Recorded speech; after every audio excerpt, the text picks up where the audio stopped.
ఓం శ్రీ సాయిరామ్. భగవాన్ పద్మపాదాలకు వినమ్ర ప్రణామాలు సమర్పిస్తూ తోటి సత్యస్వామి కుటుంబ సభ్యులందరికీ నా సాయిరామ్. నా పేరు విశ్వనాథ్ శర్మ. నేను పుట్టపర్తిలో డిగ్రీ 3 ఏళ్ల యూజీ అండర్ గ్రాడ్యుయేట్ డిగ్రీ చేశానండి. ఇది 1990 నుండి 93 సంవత్సరం. ఈరోజు భగవాన్ ప్రార్థన వల్ల, భగవంతుని ప్రార్థించడం వలన, స్వామిని ప్రార్థించడం వలన జరిగేటటువంటి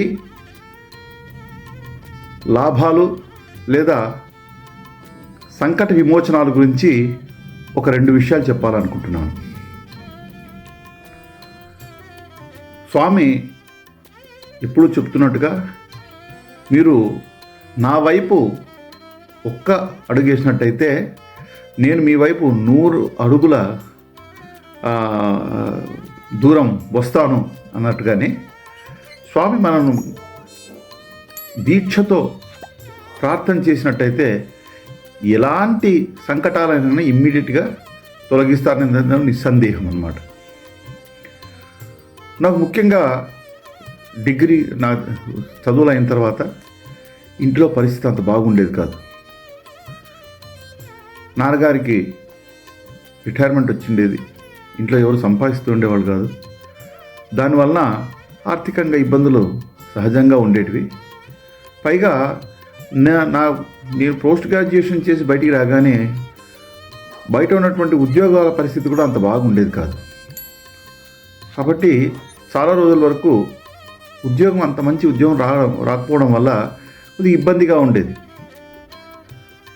ఇట్లాంటి విషయంలో నేను ఎక్కడ వెళ్తున్నా, ఏం చేస్తున్నా కూడా స్వామిని ప్రే చేసేవాడిని, పాటలు పాడేవాడిని, లేదా దయరాధా స్వామి అంటూ పాటలు పాడేవాడిని. ఎప్పుడూ నా మనసులో స్వామిని అనుకునేవాడిని, ఈ సంకటం ఎట్లన్నా తీర్చి ఒక మంచి ఉద్యోగం వచ్చినట్టయితే జీవితం బాగుంటుంది అని. అదేవిధంగా ఇలాంటి పరిస్థితి ఉన్నప్పుడు అనుకున్నట్టుగా ఉద్యోగాలు రాని టైంలో ఒకసారి పుట్టపర్తికి వెళ్ళాను. వెళ్ళి సిన్సియర్గా ఒక రోజంతా ప్రే చేశాను అన్నమాట. తర్వాత ఒక రిజిస్ట్రేషన్ లెటర్ పంపించాను స్వామికి. స్వామి, ఇంట్లో పరిస్థితి ఎలా ఉంది, తర్వాత నాకు ఉద్యోగాలు లేకపోవడం, ఇంట్లో ఫైనాన్షియల్ స్టేటస్ అంత బాగలేదు, దయచేసి స్వామి ఒక మంచి ఉద్యోగం ఇప్పించేది అని. ఆ రిజిస్ట్రేషన్ లెటర్ పంపించినప్పుడు అక్కడ ఉన్న వాళ్ళు చెప్పారేమంటే, నెక్స్ట్ మరుసటి రోజు స్వామి గదికి చేరుస్తారు. సో భజన అవడానికి ముందు 2 నిమిషాల ముందు నేను భజన హాల్లో కూర్చొని ఉన్నాను.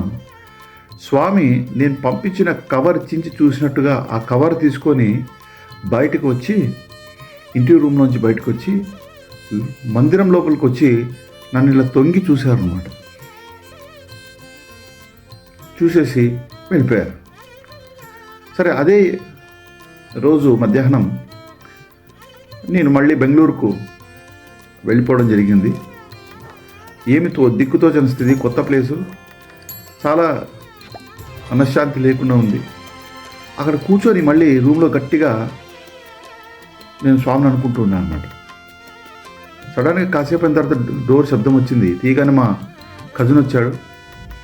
అన్నారు, విశ్వనాథ్, నీవు ఇప్పుడే నాకు కాల్ వచ్చింది మీ అంకుల్ నుండి, నువ్వు వెంటనే పుట్టపర్తికి వెళ్ళాలట అన్నారు. నేను అప్పుడే వచ్చి ఒక అర్ధగంట కూడా కాలేదు, ఆ బ్యాగ్ కూడా అలాగే పెట్టాను.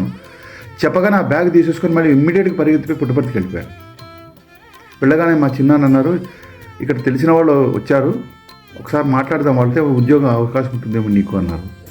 ఈవినింగ్ వాళ్ళని పోయి కలవడం జరిగింది, డిస్కషన్ అయింది. ఈవినింగ్ అంతా నాకు జాబు చేతిలో ఉందన్నమాట.